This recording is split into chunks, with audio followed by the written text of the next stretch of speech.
Here is a question I have to ask. What do you do on the weekends?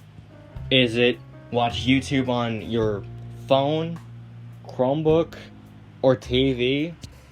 Is it hanging out with friends at either the park, the mall, or on the street, next to dozens of shops?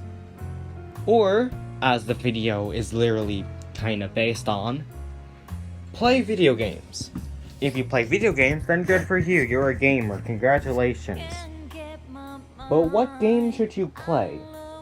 And better yet, what console should you play said game on? There are 3 modern consoles that are in 2022. We got the Xbox Series X and S. We also got the PlayStation 5, which is very hard to get. But the most outsold console out there is the Nintendo Switch, developed by Nintendo. And my god, their games are glorious. There's a few I want to pick. We obviously got Breath of the Wild, Mario Odyssey, and Kirby and the Forgotten Land. Those are just a few. You haven't seen the amount of content Nintendo makes. However, there are some games that lack content. These games lack of content that some people will put their foot down and take matters into their own hands and make their own games, not just on one console, but every console. And heck, even mobile and PC, although they start with PC first, since that's the good way to make it, to release it, I mean. How those games that people make, whether it's a small group of people, or just one developer, are called indie games. Before I say why I prefer indie games over Nintendo games, and you should probably do, I'm going to explain how to make games.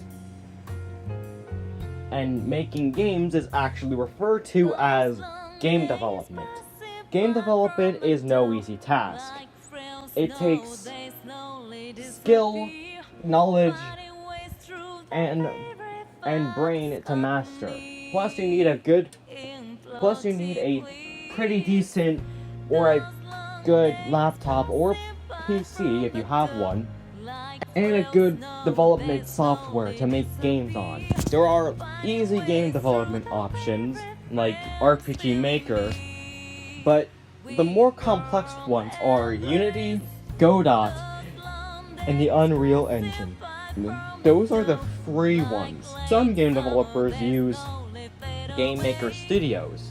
For example, Toby Fox. Making a game is not actually easy. It can take time to make a game, let alone a good one.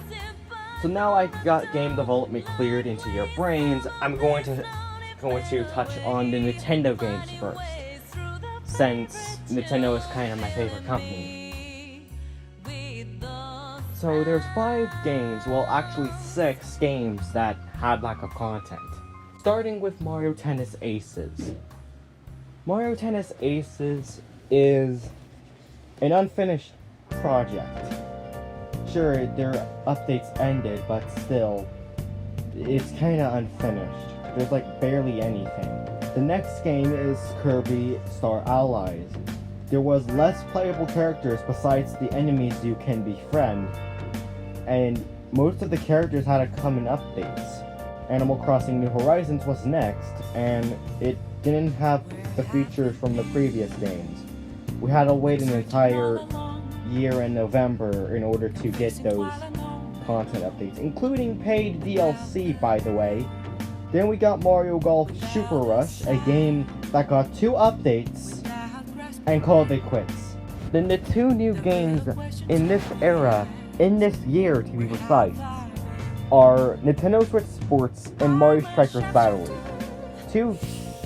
2 successor sequels to a basic franchise that were a phenomenon and were pretty much ruined by free updates. Meanwhile, with the indie games, they take a long time to develop. Here's some examples, like Undertale, Stardew Valley, Moonlighter. The list goes on and on and on and on. Sure, not every indie game is good, but there are 2 indie games that are bad, and either due to bugs and glitches or development trouble, or developer drama from Twitter. Basically, these 2 games are Hello Neighbor and Poppy's Playtime. Poppy's Playtime is the Twitter drama, while Hello Neighbor had the glitchy stuff. Poppy's Playtime got a negative reception due to I can't believe I'm saying this. NFTs, Twitter drama, and Mob Games, who owns a YouTube channel and is trying to get children in the horror genre, liking their content that they're basically putting on their channels. And they're basically friends with Zack, I think. And Hello Neighbor is the one who got, like, it had a good concept, like, back then, but every alpha, the neighbor got nerfed to the point where it just spams cameras, chases you mindlessly, and puts bear traps in the randomest places at all. Plus, they didn't even fix the bugs and the glitches. Some items won't spawn, the platforming sucks, and it's just a bad experience. What used to be a great game turned into an absolute failure.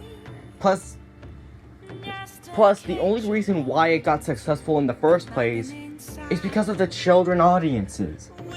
There's so many children in the Hello Neighbor community that basically it's just a game for children. And there's other bad indie games like this too, but there's less of them. Most indie games are actually pretty good. For example, Stardew Valley, a farming simulator inspired by the Harvest Moon series after its declining failure. Basically, the developer, which I don't know his name of, but I'm just gonna call him Ape because I can only know some letters of his name. So Ape managed to make a masterpiece of a farming game that had so much content that it's basically unbearable. Well, compare that game to Mario Strikers Battle League and Nintendo Switch Sports, and you can see who the true winner is. So how much content is in Stardew Valley? Well, you can farm, you can raise your animals, you can get married, you can have children, you can upgrade your house, you can go to the mines, you can fight enemies, you can shop, you can fish, you can explore, you can craft, you can place stuff to make your farm better, you can sell your stuff, you can help out with the community center, and that's just half of the game. The rest of the game, you can do a side quest to get a wizard that gave you this. You can start a farm on the beach. You can do festivities like the egg hunt, the fishing tournament, Alua thing, and there's just so much content in Stardew Valley that Switch Sports and Mario Strikers Battle League are just pathetic jokes that should have just been in the oven for longer instead of just like 1 to 2 years. Stardew Valley took around 7 to 8, I believe. Could be 9, I think. I don't know. They're good. Then Switch Sports and Mario Strikers Battle League, and basically any unfinished game. And heck, indie games made their own genre of gaming known as roguelites and roguelikes. Roguelike is basically where every time you enter the dungeon, now that I reference to enter the dungeon, it basically randomized depending on how many. It basically randomizes every time you